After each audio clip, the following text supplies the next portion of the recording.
যে সাংবাদিকরা কখনই কোনো অপ্রীতিকর ঘটনা ঘটলে অসহায় মানুষের পাশে দাঁড়ানোর চেষ্টা করে। যখন ওই নারীর কাছে গিয়ে তারা আশ্রয় দিতে চেয়েছে তখন এই হুমকির শিকার তারা হয়েছে। আসলে আমরা বাংলাদেশ সরকারের মাননীয় প্রধানমন্ত্রীর কাছে, বাংলাদেশ সরকারের মাননীয় তথ্যমন্ত্রীর কাছে আমরা একটি জিনিস আবেদন করতেছি, যদি সাংবাদিকদের নিরাপত্তা দিতে হয় তাহলে আপনাদের ভিতরে যদি কোনো দলীয় নেতা কর্মীরা সাংবাদিকদেরকে অযথা হয়রানি করে, অযথা কোনো হুমকি ধামকি দিয়ে আসে, তার সঠিক যে বিচার সেটা আপনারা করবেন। আমরা দেখতে পাচ্ছি যুগের পর যুগ সাংবাদিকরা বিভিন্নভাবে হুমকি ধামকির শিকার হচ্ছে, মামলার শিকার হচ্ছে। আসলে সাংবাদিকরা তো কারো দলের নয়, কারো ব্যক্তির নয়। যেই দুইজন সাংবাদিক আজকে এই অসহায় পরিবারের পাশে দাঁড়িয়েছিল, তারা তো আসলে ওই পরিবারের সঠিক বিচারটা কামনার জন্য তারা দাঁড়িয়েছিল। এই ফেসবুকে যে পোস্টটি দিয়েছিল ওই পোস্টটি আমরা দেখেছি, সারা দেশ দেখেছে। সাংবাদিকরা এই রাষ্ট্রের চতুর্থ স্তম্ভ, সেই স্তম্ভকে যদি আপনারা অস্বীকার করেন, আপনারা যদি বিভিন্নভাবে হুমকি ধামকি দেন, তাহলে তো সাংবাদিকতা থাকবে না, নিরপেক্ষতা থাকবে না, এই দেশের সাধারণ জনগণ বিচার পাবে না। ডাসার উপজেলা ছাত্র দলের প্রস্তাবিত আহ্বায়ক আলাউদ্দিন সরদার এই সাংবাদিকদের প্রকাশ্যে হুমকি দিয়ে আসছেন যে তাদের বেঁধে রাখা হবে। আসলে আমরা মনে করি যে এই সমস্ত হুমকিদাতা কেন এই ধরনের বড় বড় হুমকি দিতে পারছে, কারণ একজন সাংবাদিক তার পেশাগত কাজের জন্য সে বিভিন্ন ধরনের পোস্ট দিতে পারে। তার যদি কারো ব্যক্তিগতভাবে বা রাজনৈতিকভাবে তার প্রতিপক্ষ হয়ে যায়, সে আইনগত ব্যবস্থা নিতে পারে, মামলা করার তার এখতিয়ার রয়েছে। কিন্তু একজন সাংবাদিককে প্রকাশ্যে বেঁধে রাখার হুমকি দেওয়া আসলে এটি কোনোভাবেই সাংবাদিক সমাজের জন্য গ্রহণযোগ্য নয়। আমরা এর তীব্র নিন্দা জানাচ্ছি। একাধিক সাংবাদিকদের লাঞ্ছিত এবং বেঁধে রাখার হুমকি দেওয়া হয়। সেই হুমকিদাতা ছিলেন ডাসার উপজেলা ছাত্র দলের আহ্বায়ক আলাউদ্দিন সরদার।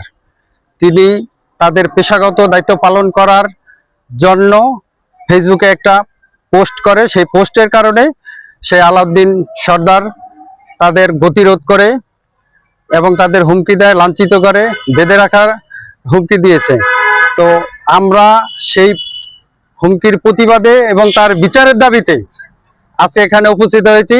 যে আলাউদ্দিন সরদার কিসের ক্ষমতা বলে সে দলের নাম ভাঙিয়ে না অন্য কোনো কারণে সাংবাদিকদের হুমকি দেয় যে তাদের বেঁধে রাখবে, তাদের বিরুদ্ধে মামলা করবে, তার আইনগত ব্যবস্থা নেওয়ার তার অধিকার আছে। সেই জন্য কোনো সাংবাদিককে তিনি লাঞ্ছিত করতে পারে না, বেঁধে রাখার হুমকি দিতে পারে না।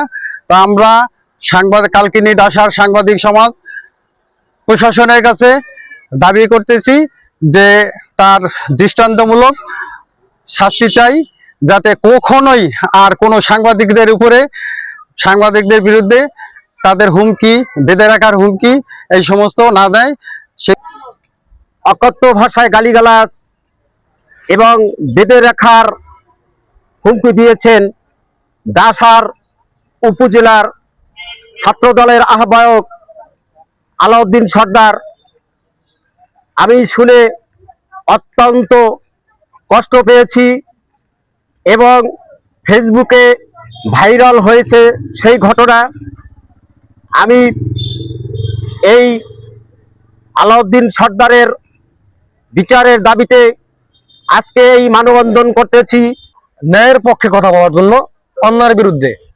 আমাদের আসলে কোনো রাজনীতি আমাদের প্রতিপক্ষ নয়, আমরা আমাদের কেউ শত্রু নয়। আমরা নিউজ করব, নিউজ সত্য হলে সত্য পক্ষে যাবে, আর মিথ্যা হলে মিথ্যাবাদীর বিপক্ষে যাবে, এটাই স্বাভাবিক।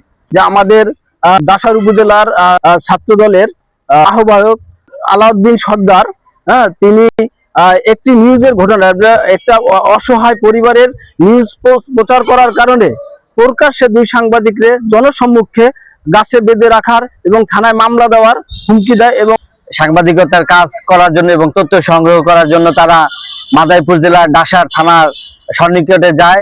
এখানে একজন অসহায় নারী সে থানাতে একটি জিডি করতে যায়, কিন্তু কিছু তথাকথিত নেতা যারা আসলে তাদেরকে গতিরোধ করে এবং তাদের যাতে মামলা না দিতে পারে সেই পথ রুদ্ধ করে দেয়। তখন আমাদের সাংবাদিকরা তাদের পাশে দাঁড়ান। এইখান থেকেই কিন্তু এই যে যারা আছে তারা কিন্তু তাদের সাথে তর্ক শুরু করে এবং তাদেরকে হুমকি ধামকি দেন এবং তারা কেন এখানে এসেছেন সেটা জানতে চান।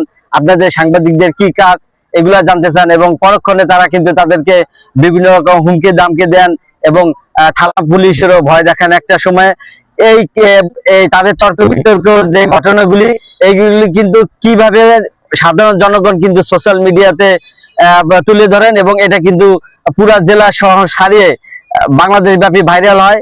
এই ভাইরাল হওয়ার পর কিন্তু সাংবাদিক মহল সচেতন হয়। তারাও মনে করে যে না, আমাদের আসলে যে পেশাগত দায়িত্ব, আমাদের দায়িত্ব পালনের সময় যদি কেউ আমাদেরকে রুদ্ধ করতে চায়, দায়িত্ব থেকে ফিরিয়ে নিতে চায়, তখন আমাদেরকে আসলে রুখে দাঁড়ানো দরকার।